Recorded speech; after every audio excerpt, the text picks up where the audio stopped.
So, as it relates to vision and action, but I sort of think of it as two different axes. There's the axis of action and the axis of vision. And what we get here is sort of like a 2x2 matrix, where you can have low action or high action, and you can have low vision and high vision. So, who are the people? There are some people that have low action and low vision. They don't really have a clear idea of where they want to go, and also they kind of suck at taking action and being consistent and like doing the things necessary to get anywhere. These are what I call the drifters. They're just sort of drifting along, and with no real aim, and also not really going anywhere. And this is a very difficult place to be. This is a real struggle for people. There are also people who have very high vision, like they're very good at dreaming about the future and about figuring out what they want and doing their vision boards and doing the manifestation and stuff, but they don't actually do anything. You know, they're good at dreaming, but they're not good at taking action. I think of these people as the dreamers.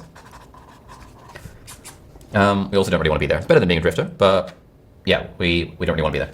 We also have people who are high action and low vision. These are people who are very good at doing stuff, but also don't really have a sense of where they want to be. They are on a hamster wheel, and so we think of these as hamsters.